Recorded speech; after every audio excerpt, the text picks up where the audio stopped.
Bonjour et merci de me retrouver dans cette émission d'entretien. Cette semaine, je retrouve l'un des historiens du Moyen-Âge qui a le plus travaillé sur le christianisme, professeur à Nanterre pendant de nombreuses années, puis directeur de l'École française de Rome. Il est membre de l'Académie des inscriptions et belles-lettres. Avec lui, nous allons évoquer son parcours de vie, mais aussi la question de la spiritualité et de la sainteté au Moyen-Âge. Nous parlerons de François d'Assise, de Catherine de Sienne, et enfin, nous toucherons à son dernier livre, Sanctuaire chrétien d'Occident. Bonsoir André Vaucher. Bonsoir. Alors André Vaucher, c'est tout ça, votre parcours, hein. Vous avez touché à beaucoup de domaines du Moyen-Âge. Vous êtes un historien du Moyen-Âge occidental. C'est quoi un historien du Moyen-Âge occidental ? Alors, historien du christianisme, mais il ne faut pas oublier évidemment que le christianisme est divers et multiple et qu'à côté de l'Occident, c'est-à-dire l'Europe occidentale, il y a aussi des christianismes orientaux.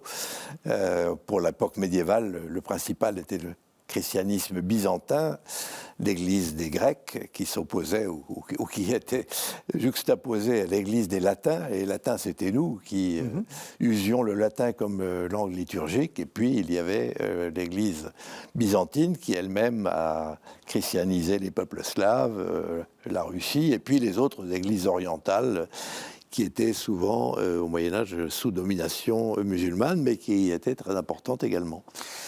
On va le redire plusieurs fois, mais les Français ont tendance à être un peu centrés sur eux-mêmes. Et quand on pense à l'histoire du Moyen-Âge, on pense à l'histoire du Moyen-Âge français. Quand on est médiéviste comme vous, on ne peut pas penser autrement qu'européen. Non, c'est vrai qu'il n'y a aucune époque, je crois, où la notion d'Europe soit si proche. Non pas qu'il y a eu des constructions politiques européennes comme aujourd'hui, mais il y avait une communauté, incontestablement, qui s'est formée entre l'époque carolingienne, 8e, 9e siècle, et puis le 12e, 13e. Il y a une communauté non seulement de croyances religieuses, mais aussi de mode de vie, de pensée, d'identité, etc. Et donc, cette conscience occidentale s'est manifestée à diverses reprises, par exemple dans le phénomène des croisades. Les croisades rassemblaient des gens de cultures et de pays très différents, aussi bien des Français, des Allemands, des Italiens, etc. Et pourquoi est-ce que tous ces gens-là collaboraient, coopéraient ? Eh bien, c'est parce qu'ils avaient des idéaux communs, des idées communes. Donc, on peut difficilement faire l'histoire du Moyen-Âge en s'en tenant aux États nationaux, parce que d'abord, ces États, beaucoup n'existaient pas, et qu'il y avait des constructions comme l'Empire dans le monde médiéval qui continuaient à réunir des gens très différents, les uns qui parlaient allemand, d'autres français, d'autres des langues slaves, etc. Donc, le Moyen-Âge nous conduit presque inexorablement à l'Europe. À l'Europe et même à se projeter un peu vers l'Orient. Voilà, avec ces projections lointaines, en particulier justement à l'époque des croisades, ce qu'on appelle les États latins d'Orient, la Terre Sainte, et puis des prolongements alors plus discutés, puisque à un certain moment, au XIIIe siècle, les chrétiens d'Occident ont considéré les chrétiens d'Orient, enfin les Byzantins, comme des hérétiques et ont conquis Constantinople et ont créé même un empire latin de Constantinople. C'est une triste histoire, mais enfin bon. Donc l'Occident, à ce moment-là, est en pleine expansion et cette expansion continuera ensuite à partir du XVe siècle vers des mondes plus lointains, mais on voit croître et se renforcer à mesure qu'on avance dans le temps une conscience occidentale. Comment est-ce qu'on devient historien du Moyen-Âge et en particulier du christianisme du Moyen-Âge ? Alors, d'abord, on devient historien parce qu'on aime ça. On aime l'histoire. Donc, moi, j'avais un père qui était dans l'administration, mais qui avait une vocation manquée d'historien. Enfin, il rêvait de l'être. Les circonstances ne lui ont pas permis. Mais chez nous, dans la maison, il y avait beaucoup de livres d'histoire, surtout d'histoire contemporaine. Mais enfin, j'ai été très, très jeune. Ma bibliothèque et mes lectures étaient essentiellement historiques. Voilà. Donc j'avais une propension à m'intéresser à l'histoire, puis qui s'est concrétisé au niveau de l'enseignement secondaire, et puis après dans l'université, quand j'avais à choisir dans quelles études j'allais vraiment m'investir, l'histoire pour moi ça allait en quelque sorte de soi. Voilà. Alors comment devenir médiéviste, c'est pas automatique, en tout cas pour moi ça n'a pas été. Dans un premier temps, j'avais fait ce qu'on appelle une cagne, c'est-à-dire où on fait beaucoup de latin, de grec, donc j'étais plutôt intéressé a priori par l'histoire ancienne. Et puis, je sais pas, à un moment, il y a eu des rencontres de professeurs à la Sorbonne ou ailleurs. J'avais vaguement rêvé d'être archéologue. J'ai fait un stage d'archéologie. Je me suis rendu compte rapidement que je n'étais pas fait pour ça. Et puis, j'ai rencontré des maîtres.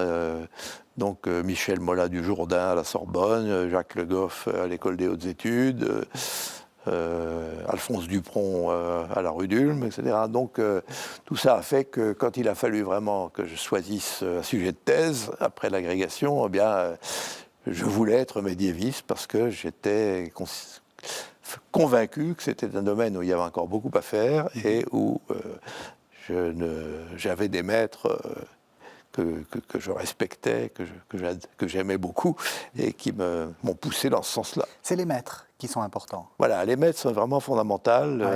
Il y a un moment où on rencontre des personnalités qui vous excitent un peu, voilà. Et pas seulement en histoire du Moyen-Âge, la même année où j'ai commencé mes études à la Sorbonne, d'étudiant, j'ai rencontré Henri-René Maroux, dont j'ai suivi le séminaire pendant un an. Bon, c'était aussi quelqu'un qui m'a enthousiasmé. Donc lui était plutôt vers l'histoire ancienne. Voilà, lui c'était l'histoire ancienne. Les pères de l'Église. Les pères de l'Église, voilà. Mais j'ai beaucoup appris avec lui, ça m'a servi ensuite. Puis alors, donc, à un moment, je me suis plutôt entraîné vers le Moyen-Âge. Et après, bon, on suit le cursus, licence, un mémoire. Et puis, ce qui est décisif, c'est le choix du sujet de thèse. Oui. Et là, j'ai fait une thèse en histoire religieuse du Moyen-Âge sur les procès de canonisation de la période 13e, 15e siècle. Voilà. Pourquoi l'histoire religieuse ? Est-ce que vous avez cité deux personnages importants, hein, Michel Mola du Jourdain et Jacques Le Goff. Jacques Le Goff ne faisait pas mystère de son incroyance, enfin du fait qu'il n'était pas, alors que Michel Mola était plutôt du côté catho, on va dire. Tout à fait. Oui. Est-ce que ça peut jouer l'orientation religieuse ?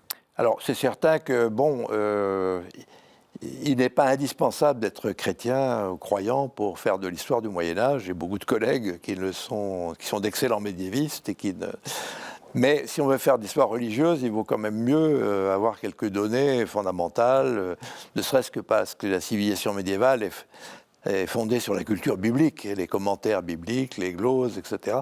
Donc si on ne sait pas ce que c'est que la Bible, si on n'a jamais lu la Bible, on risque de passer à côté d'un tas de choses importantes par manque de culture. Voilà. Donc j'avais un avantage, si je peux dire, au départ, qui était d'avoir une formation chrétienne relativement solide. Mais je ne suis pas entré en Moyen-Âge comme on entre en religion. J'y suis entré parce que j'estimais que c'était un domaine où il y avait encore beaucoup à faire.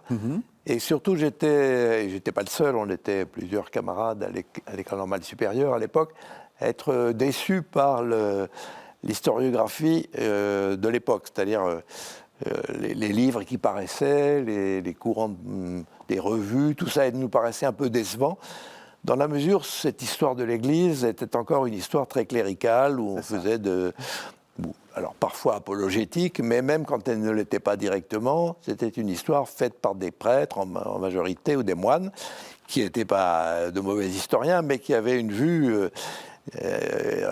un peu restreinte de la vie du peuple chrétien, qui voyait uniquement les grands évêques, les grands abbés, les grands papes. Bon, très bien, leur rôle a été fondamental, c'est certain, mais personne ne nous parlait, ou très peu de gens nous parlaient à l'époque du peuple chrétien. Et il m'a semblé dès le départ que là, il y avait une grosse lacune et qu'il fallait essayer de la combler. Alors, j'ai rencontré, par exemple, un homme qui m'a beaucoup marqué, même si je ne l'ai pas eu comme maître, mais le chanoine de la Ruelle, qui était un ecclésiastique, mais un esprit extrêmement ouvert, et un grand historien, très respecté par ses collègues de l'université. Lui enseignait à l'Institut catholique de Toulouse, mais il était vraiment respecté dans le monde entier. Et j'ai aussi eu la chance de rencontrer à Strasbourg, où j'habitais à l'époque, le père Congar, dominicain célèbre, devenu cardinal à la fin de sa vie, et qui avait été exilé à Strasbourg, si je peux dire, par Pie XII. Et comme j'étais étudiant à ce moment-là, on le faisait souvent venir dans les cercles étudiants catholiques que je fréquentais. J'ai même eu le plaisir de faire un jour un voyage avec lui. On a parlé de théologie médiévale, mais c'était pas seulement un théologien, c'était aussi un grand historien. Oui. Et il m'a en particulier vraiment révélé ce que c'était que l'ecclésiologie, c'est-à-dire l'idée que l'Église se fait d'elle-même à une époque donnée, et dans un contexte donné, et qui évolue avec l'histoire. Parce que l'histoire religieuse, c'est pas quelque chose qui tombe du ciel, mais elle est très liée, et c'est là la nouveauté qui est apparue dans les années, justement, 70-80 du siècle dernier, c'est de mettre l'histoire religieuse en relation avec l'histoire économique et sociale, même l'anthropologie historique, etc. Et ça, c'était les idées, justement, de Le Goff, qui apportait beaucoup dans ce domaine-là, par son séminaire de l'École pratique des hautes études, ses travaux personnels, etc.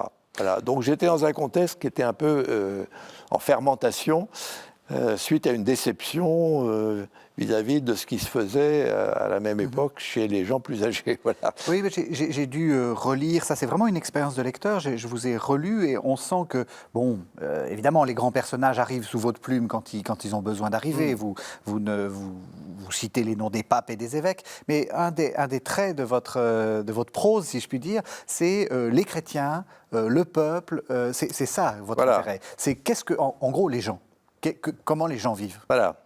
Et ça, c'est un peu le fil rouge, de mon œuvre, depuis le début jusqu'au dernier volume sur les sanctuaires, les pèlerinages, etc.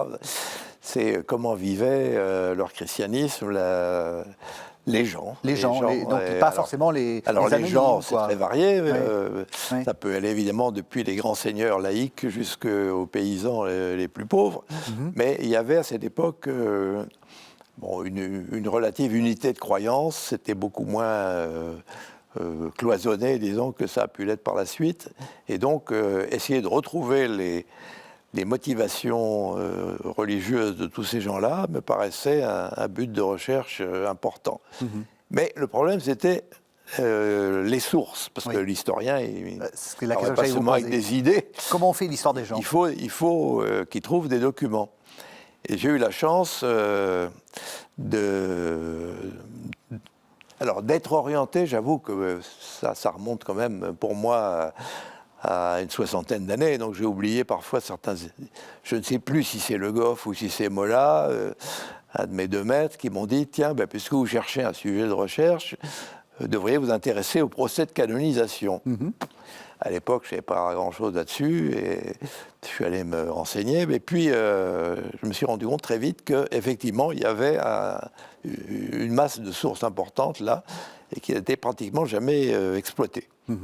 Et c'est très intéressant parce que ce qu'on appelle procès de canonisation sont des enquêtes que la papauté fait ou fait faire, et pour, avant de se décider, savoir si un personnage est saint ou a été saint et mérite d'être vénéré par le peuple chrétien.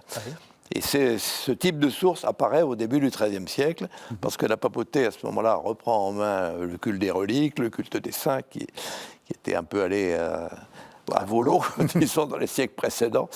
Et donc, la papauté essaye de remettre un peu d'ordre là-dedans, et surtout de fonder cela juridiquement dans le cadre d'un véritable procès, c'est-à-dire il y a des juges qui décident en dernière instance, mais il y a des enquêtes avant, et les enquêtes sont intéressantes parce que on entendait et on enregistrait par écrit les propos des gens qui avaient connu ces candidats à la sainteté. Voilà. Donc on voyait l'idée qu'ils se faisaient eux-mêmes de la perfection chrétienne, du saint, etc., le rôle des miracles, le rôle des vertus. Donc il m'a semblé que c'était un révélateur extrêmement intéressant. Et puis ensuite, l'attitude du clergé, de l'Église romaine vis-à-vis de ces dossiers. Certains ont été rejetés, d'autres ont été acceptés. Pourquoi? Comment? Vous voyez. Donc c'était tout un monde qui finalement avait été négligé jusque-là. Je me suis lancé là-dedans à corps perdu, si je peux dire. J'ai passé une dizaine d'années aux archives du Vatican et à la Bibliothèque Vaticane à étudier ces sources, et j'en ai tiré un gros livre qui a été la sainteté en Occident au dernier siècle du Moyen-Âge. Donc effectivement un gros livre. Vous en retenez quoi? Que la sainteté, enfin que tout cet exercice-là est un exercice rationnel. Enfin moi c'est ce que je trouve très intéressant dans ce que vous dites, c'est que il y a des questions de piété, des questions de... Bon, mais tout ça est raisonnable. Les médiévaux ne sont pas ces espèces de personnages obscurantistes, etc.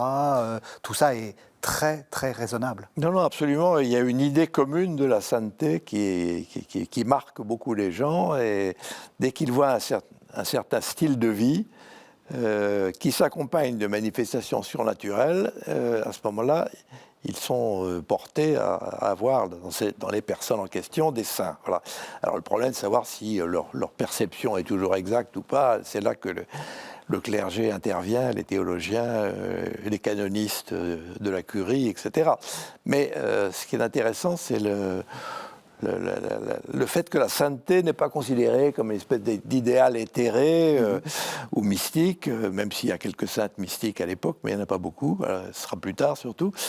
Et qu'est-ce qui fait et que la sainteté est considérée comme une véritable force, un pouvoir, non pas un pouvoir politique, mais un pouvoir dans la vie des gens, dans la vie du monde, qu'un saint peut changer la société, qu'un saint peut changer le comportement d'un groupe social, vous voyez. Et dans ce cadre, je me suis particulièrement intéressé à saint François d'Assise, sur lequel j'ai écrit un livre assez volumineux aussi, après des années de recherche, parce que justement François est typique, il est à la fois très populaire et en même temps très engagé dans la vie de l'Église, et c'est quelqu'un, si vous voulez, il y a un après François et un avant François. L'Église du XIVe siècle n'est plus la même que celle d'avant lui. Donc c'est quelqu'un qui a fait basculer les choses et qui a... justement contribuer à enraciner le christianisme dans les masses, ne serait-ce que par son exaltation de la pauvreté, qui évidemment est apparue comme quelque chose de formidable et formidablement nouveau dans le contexte de l'époque. Je vous propose qu'on fasse une première pause. Alors selon la règle, je ne vous dis pas à l'avance de quoi il s'agit, mais c'est un texte du Moyen-Âge. Mon Seigneur, mon Créateur, toi qui me tolères et me nourris, sois mon secours. J'ai soif de toi, j'ai faim de toi. Je te désire, je soupire après toi. Je te convoite. Le petit enfant, quand il se trouve privé de la présence d'un Père très bienveillant, pleurant et gémissant, embrasse de tout son cœur, sans relâche, le visage aimé. De même, moi, non pas autant que je le dois, mais autant que je le puis, je me rappelle ta passion. Je me rappelle tes soufflets. Je me rappelle les fouets. Je me rappelle la croix. Je me rappelle tes blessures. Je me rappelle la manière dont, pour moi, tu as été tué, embaumé, enseveli. Je me rappelle aussi ta glorieuse résurrection et ton admirable ascension. Je tiens tout cela avec une foi indubitable. Je pleure les douleurs de mon exil. J'espère l'unique consolation de ton avènement. Je brûle de contempler la gloire de ton visage. Voilà, alors vous avez reconnu, Anselme de Cantorbéry, c'est la prière au Christ quand l'esprit veut brûler de son amour. Et alors comme je suis devant un historien, il faut une date, probablement avant 1104. Oui, alors Anselme, c'est un personnage très important, un moine qui a vécu en Normandie, l'abbaye du Bec, et puis ensuite en Angleterre, où il a joué un rôle très important dans l'Église d'Angleterre. Mais il est surtout important parce que c'est le premier philosophe chrétien du Moyen-Âge. Mais c'est une philosophie très marquée par la spiritualité. Ce n'est pas une philosophie méthodique, si vous voulez, mais c'est une philosophie accordée à la réflexion sur le Christ. Anselme a écrit un traité qui s'appelle « Pourquoi le Christ s'est fait homme ?» qui est fondamental parce que c'est la première réflexion systématique sur l'incarnation. Voilà. Donc, personnage vraiment à cheval sur théologie et spiritualité. Voilà. Et alors, pourquoi est-ce que je vous ai fait lire ça? Parce que quand j'étais jeune, André Vaucher, c'était un livre, La spiritualité du Moyen-Âge occidental, qu'on a tous lu au PUF, Presse universitaire de France. C'était un peu le classique sur la spiritualité occidentale. Qu'est-ce que vous démontriez dans ce livre? Pourquoi vous l'aviez écrit? Alors, ce livre, on m'avait demandé d'écrire ça en 1974 et il est paru en 1975. C'était un petit livre, 120 pages ou 130 pages, qui était destiné aux étudiants et en fait, ce qui est resté ensuite comme une sorte de manuel pendant une trentaine d'années au moins, et qui a été traduit, je dois dire, dans toutes les langues occidentales. Et donc, je n'aurais pas imaginé au départ que ça aurait autant de succès, mais ça comblait un vide. C'est pour ça que je pense que il n'y avait pas grand-chose dans le domaine de la spiritualité du Moyen-Âge qui soit accessible aux non-spécialistes et en particulier à des gens qui n'étaient pas théologiens ou clercs. Et moi, je suis lancé avec l'idée qu'il existait des spiritualités et, entre autres, une spiritualité laïque qui avait été complètement négligée, mais qui avait existé, même si elle n'était pas traduite par des compilations, des manuels de spiritualité. Parce que le terme spiritualité, jusque-là, était surtout employé pour désigner des écoles de spiritualité. Il y avait la spiritualité cistercienne, spiritualité franciscaine, puis jésuite à l'époque moderne. Voilà. C'est toujours lié à un corpus de textes et en général à un saint qui avait mis l'accent sur tel ou tel aspect du christianisme. Mais je pense que la spiritualité dépasse cette notion de corpus de texte et c'est aussi une certaine manière d'envisager la vie religieuse, la vie chrétienne, en privilégiant évidemment toujours tel ou tel aspect. La spiritualité franciscaine, privilégie la pauvreté, c'est évident, la spiritualité ignatienne privilégie l'action dans le monde. Voilà, donc il y a des différences d'accent et c'est justement ce qui est intéressant, c'est de suivre l'évolution de ces spiritualités. Il n'y a pas une seule spiritualité chrétienne, il y en a plusieurs.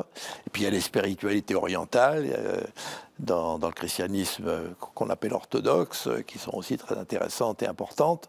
Voilà, donc la notion de spiritualité permettait de montrer la richesse et la diversité du christianisme. Oui.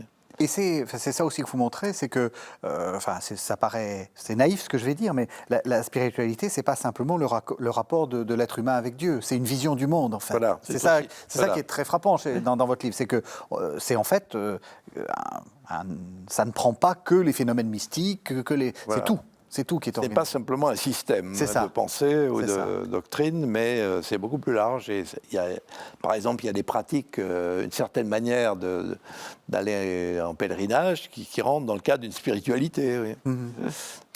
Alors, on a parlé de votre itinéraire intellectuel, on a abandonné un peu l'itinéraire, la carrière, si j'ose dire. Donc, vous avez été nommé assistant à la Sorbonne, puis après vous avez été professeur à Strasbourg, puis ensuite à Nanterre. Alors, on avance, puisque. Mais c'est aussi important pour votre itinéraire intellectuel. Vous avez découvert l'Italie. On sent que l'Italie a quelque chose. Enfin, il y a une part de vous qui est un peu italien, et en tout cas dans vos textes, il y a un peu d'Italie. Je ne le nierai pas, et j'en suis même très fier, très content en tout cas. Effectivement, j'ai découvert. Je n'avais pas fait d'italien au lycée, je n'étais pas spécialement a priori porté sur l'Italie. Mais je me suis vite rendu compte, quand j'étais encore étudiant à la rue d'Ulm, que l'histoire religieuse était beaucoup plus développée et avancée, je dirais, en Italie qu'en France à la même époque. Oui. Donc, je suis allé commencer à aller à des colloques en Italie pour me rencontrer les grands maîtres de l'époque. Et puis, j'ai eu la chance d'aller en 1965 à l'École française de Rome, où j'ai passé 3 ans à faire de la recherche, puis je suis retourné ensuite 2 autres fois, et la dernière fois comme directeur de cette école. Donc au total, j'ai passé 18 ans de ma vie en Italie, donc ça m'a donné une grande familiarité avec ce pays et avec ses historiens, parce qu'il y a une excellente école d'historiens, et en particulier dans les années 1980, enfin 70 à 2000, des historiens du christianisme médiéval. C'était vraiment...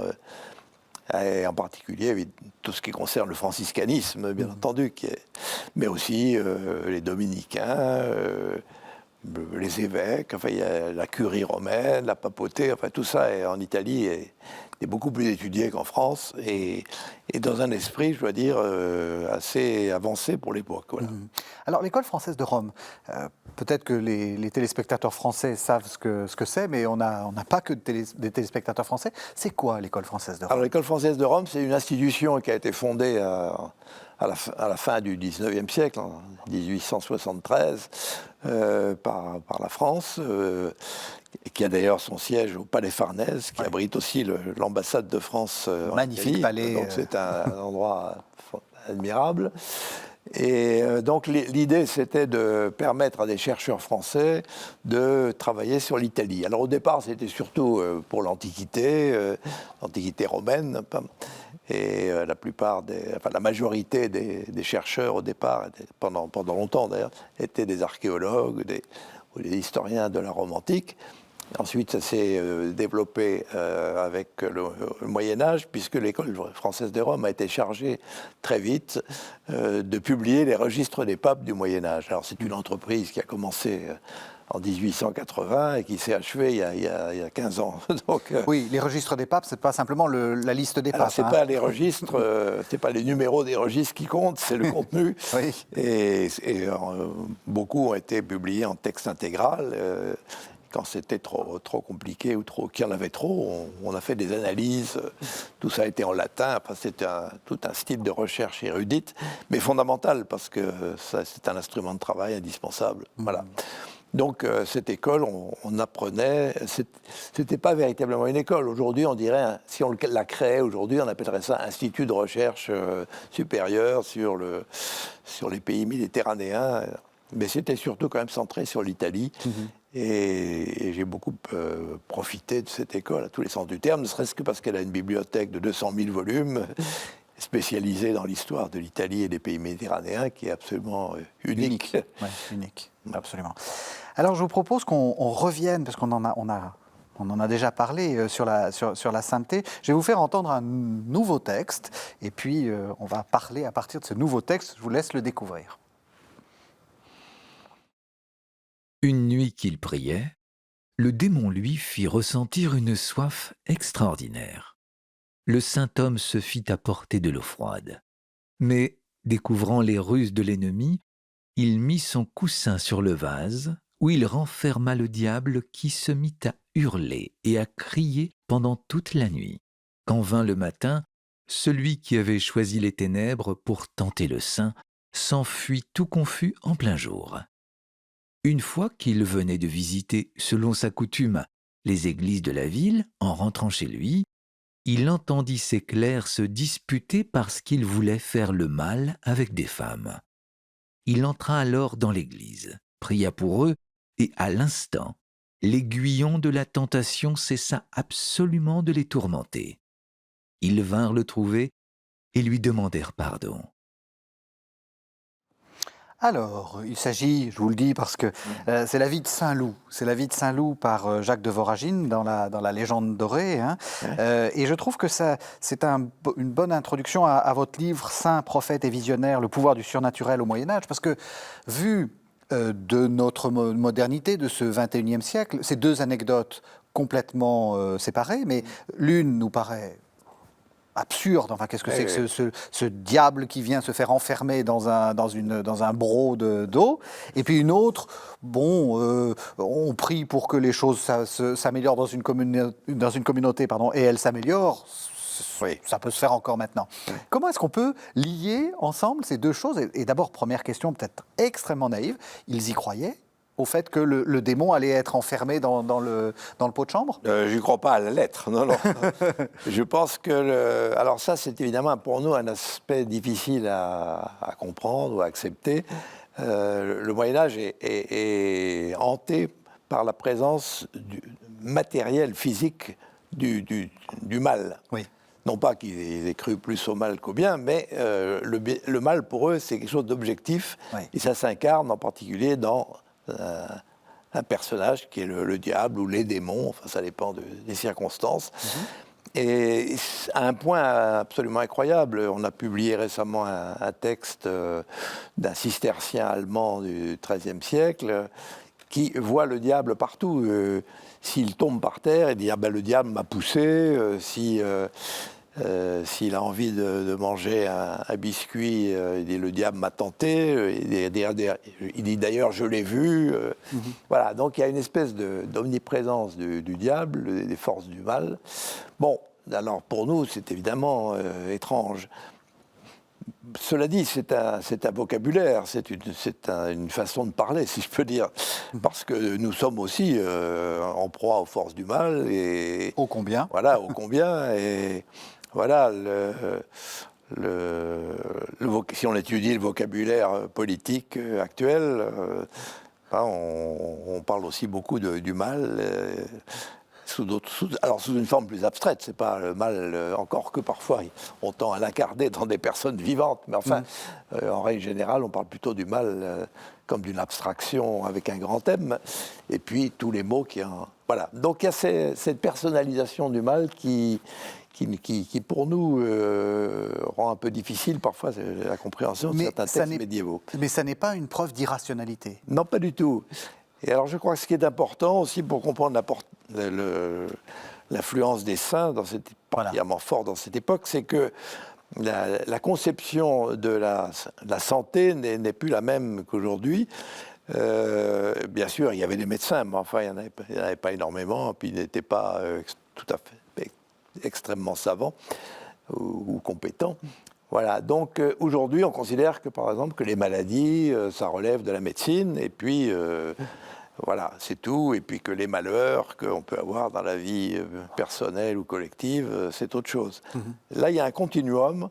Au Moyen-Âge, on considère qu'il n'y a pas de coupure entre la maladie et les problèmes de conscience ou les souffrances, les tentations, etc. Vous voyez, il y a un continuum de la vie, de l'esprit, qui fait que quand on a affaire à quelqu'un de malade, on considère bien sûr qu'il faut essayer de le soigner, mais en général, ça ne donnait pas grand-chose, et que le recours, c'est finalement un pouvoir, le pouvoir du saint, qui, soit parce qu'il est encore vivant et qu'on lui demande d'intervenir, mais le plus souvent, on va prier un saint dans un sanctuaire, et on prie sur ses reliques ou sur sa tombe, et on attend de lui qu'il intervienne de façon mystérieuse pour guérir le malade, mais tout en étant convaincu qu'au fond, cette maladie, elle est plutôt due à l'influence du démon que ce qu'on appelle aujourd'hui des microbes ou des virus, etc. Voilà.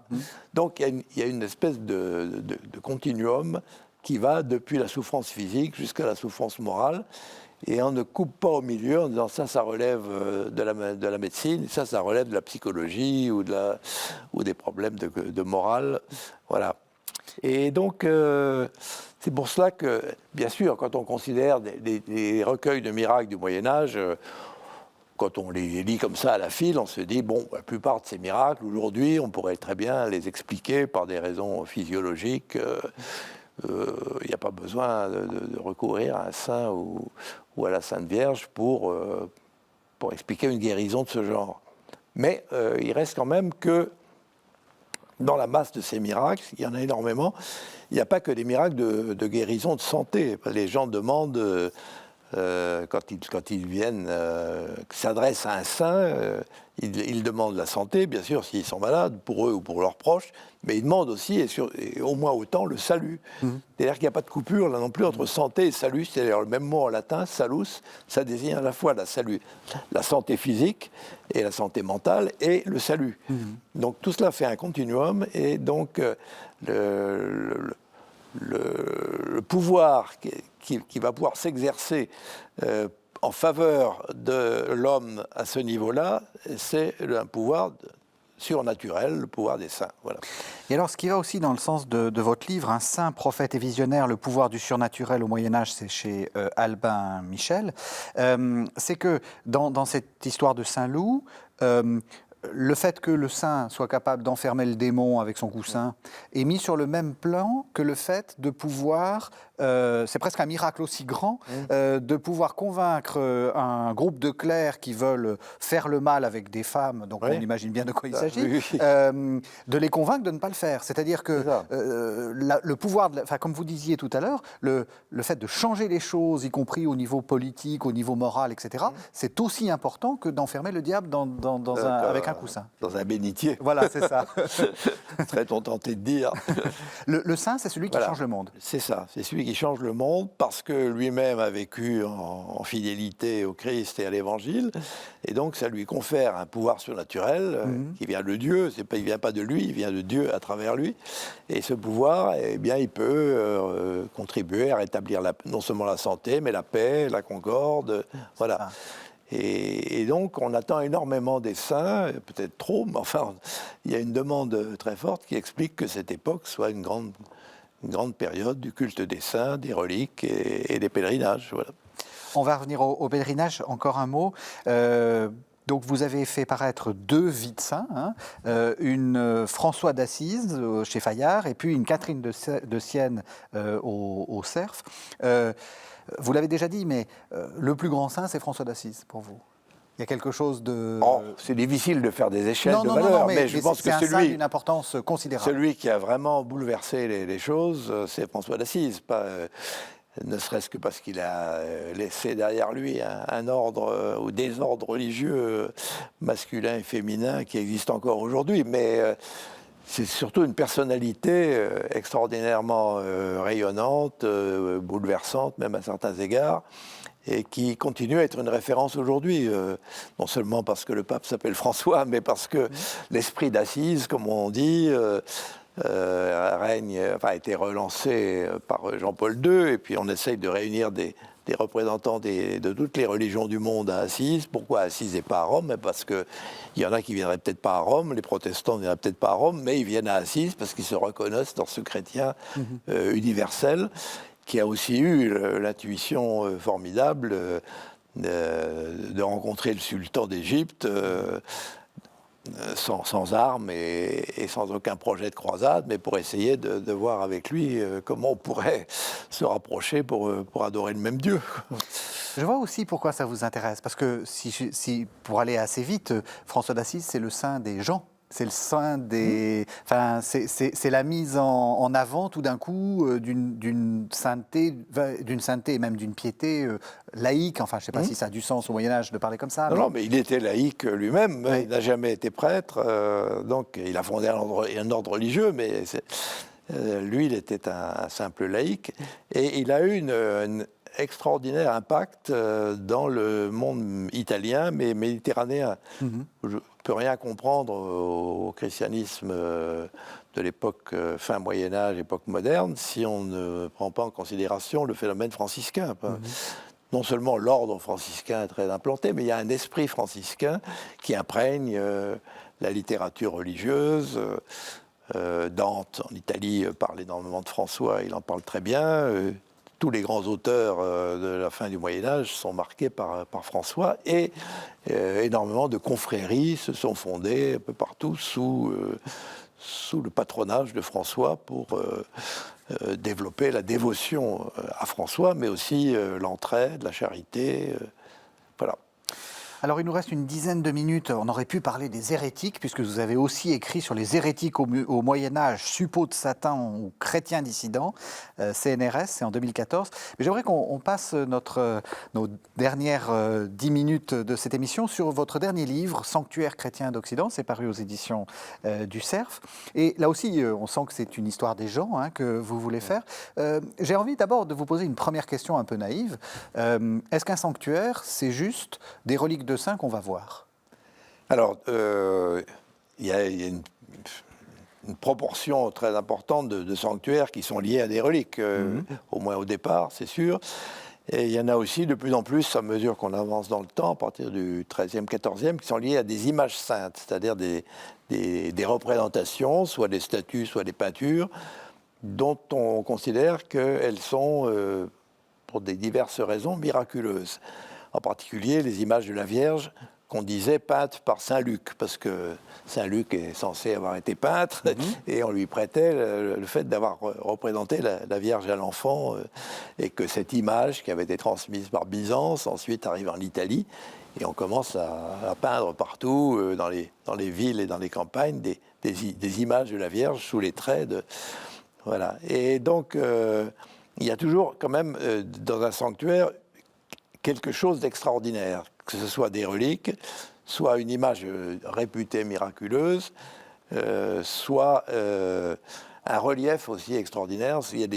Beaucoup de sanctuaires sont placés dans des sites vraiment remarquables au point de vue paysage, soit des sites très, très arides, très durs, comme la Verna, par exemple, en Italie, où le Saint François d'Assise a reçu les stigmates.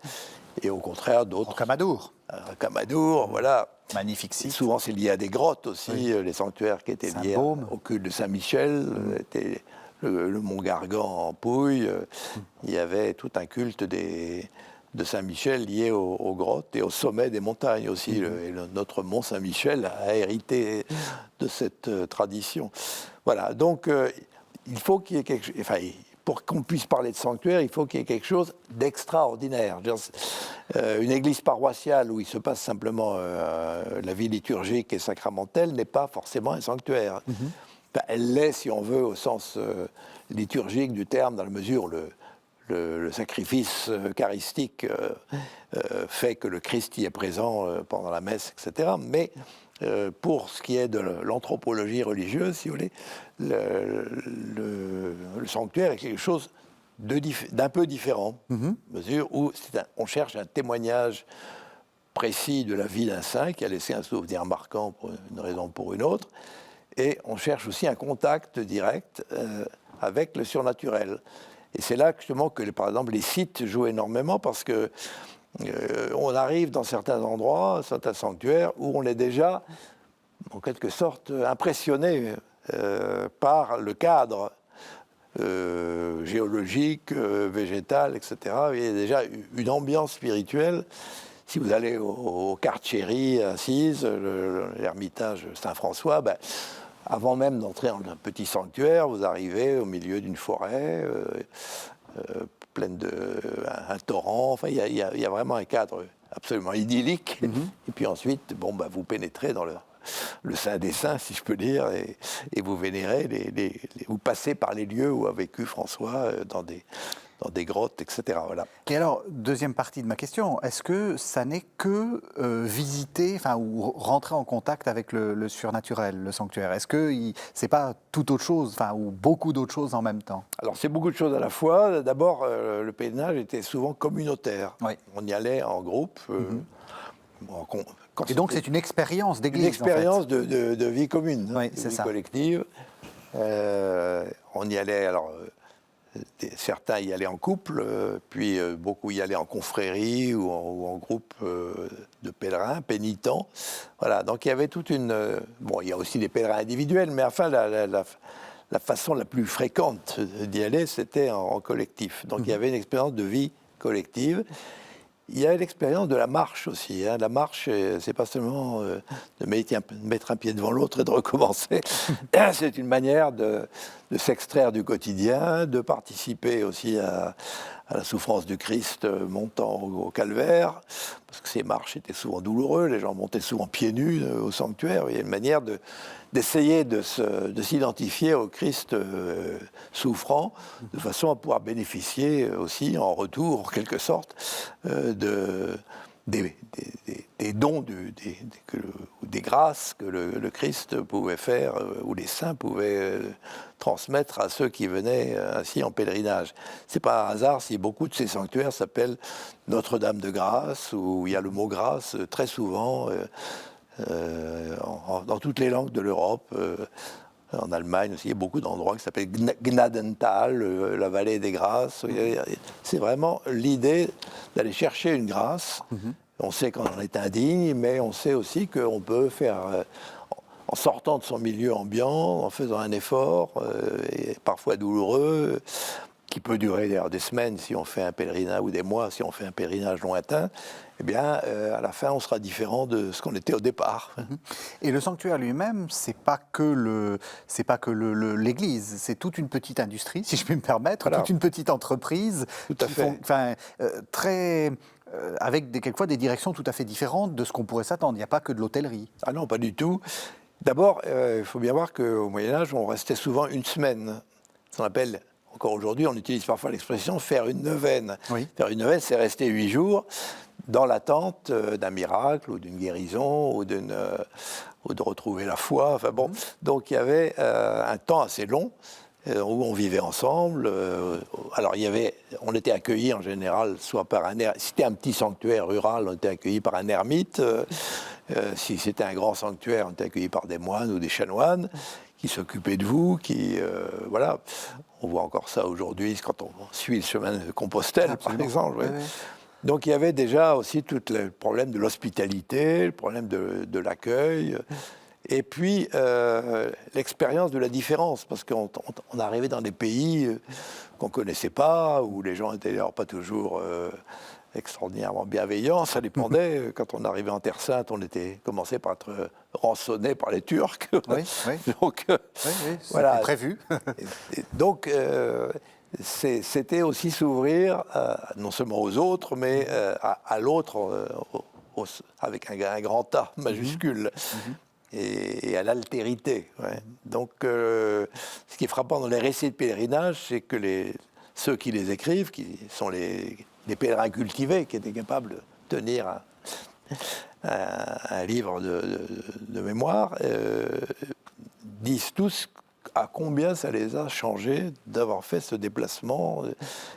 Même s'ils n'ont pas obtenu la guérison qu'ils demandaient, eh bien, et par ailleurs, ils ont appris un tas de choses, ils se sont enrichis mutuellement par le pèlerinage. Voilà. Alors, ce que vous montrez aussi dans votre livre, c'est qu'il y a le pèlerinage roi, qui est le pèlerinage à Jérusalem. Puis, quand on n'a pas les moyens, on peut faire des petits Jérusalem. Voilà. Enfin, il y a des Jérusalem de substitution, en fait. Absolument. Ça, je trouve ça très intéressant. Là aussi, c'est quelque chose qu'on ne réalise pas bien aujourd'hui. Enfin, encore qu'il y a quelques souvenirs. Mais enfin, la centralité de Jérusalem pour les chrétiens, c'est quelque chose de fondamental.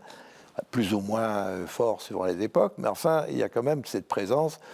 Il y a l'idée quand même que Dieu s'est incarné dans un lieu. Hein. Ces lieux, c'est les lieux saints, et c'est Jérusalem, c'est là où a vécu le Christ, la Vierge, etc. Donc il y a une focalisation sur ce qui explique les croisades. Sinon, on ne serait jamais parti des mois ou des années en croisade si on n'avait pas eu l'impression qu'il fallait délivrer les lieux saints, c'est-à-dire les endroits où le Christ avait vécu. Donc, focalisation sur Jérusalem et les lieux saints. À un certain moment, à partir du XIVe siècle, ces lieux saints deviennent de plus en plus difficilement accessibles parce qu'ils sont définitivement tombés entre les mains des musulmans, après des Turcs, où ça se passe encore plus mal. Donc, on va créer des sanctuaires de substitution. On va dire en Italie que la maison de la Vierge à Nazareth est arrivée en Italie par la voie des airs. Bon, on peut discuter, on peut être sceptique, mais enfin, l'idée qui est intéressante, c'est que la maison de la Vierge, finalement, elle n'avait plus sa place en Palestine parce que c'était les mécréants qui la géraient, donc il fallait qu'elle vienne chez les bons chrétiens, et voilà. C'était ça qu'il y avait derrière cette idée. La couronne d'épines arrive à Paris, Saint-Louis crée la Sainte-Chapelle, c'est aussi une manière de transférer en France le mystère de la passion et de la résurrection du Christ. Voilà. Donc toutes sortes de transferts qui sont très intéressants, qui se multiplient partout, même dans des petits sanctuaires locaux. Et puis il y a une chose assez extraordinaire, l'Italie du 14e, fin 15e, début 16e, ce qu'on appelle les Sacri Monti, les montagnes sacrées, où c'était des franciscains qui avaient été en Terre Sainte, de la custodie de Terre Sainte, et qui avaient dû partir à cause des Turcs, et ils reconstituent en pleine nature dès Jérusalem. Ils construisent un vrai décor du cinéma. Aujourd'hui, on dirait une bande dessinée, mais vous voyez, ils feront le palais de Pilate, le palais de Caïphe, la maison de la Vierge, etc. Et les laïcs sont invités à se rendre là pour intérioriser, se rendre compte de ce que c'était que Jérusalem, pour intérioriser la vie et la mort de Christ. Voilà. Et ça a un grand succès dans les pays, surtout en Italie, jusqu'à l'époque moderne. Et puis on en trouve après jusqu'en Pologne. Voilà. Donc il y a ce besoin d'avoir un contact avec, y compris physique, matériel, avec Jérusalem, de rester en liaison, en lien. Quand on ne peut plus y aller, on trouve des sanctuaires de substitution. Voilà, merci beaucoup André Vaucher. Cet entretien est passé très vite. Alors je rappelle quelques titres et puis je montrerai votre dernier livre, donc La spiritualité du Moyen-Âge occidental, aux presses universitaires de France. Saint, prophète et visionnaire, le pouvoir du surnaturel au Moyen-Âge chez Albin Michel. François d'Assise aux éditions Fayard. Et puis le dernier, Sanctuaire chrétien d'Occident, donc c'est aux éditions du Cerf. Et donc c'est là où vous montrez toute cette histoire des sanctuaires et tout ce qu'on a essayé de dire, c'est que c'est beaucoup plus qu'un simple lieu où on passe. Un sanctuaire, c'est tout un système, toute une économie, c'est un livre tout à fait passionnant. Je dois dire, je recommande absolument ça à nos téléspectateurs. Merci beaucoup, André Vaucher. Merci. Merci à vous. Merci de nous avoir suivis. Vous savez que vous pouvez retrouver cette émission sur le site internet de la chaîne www.ktotv.com et on se retrouve la semaine prochaine.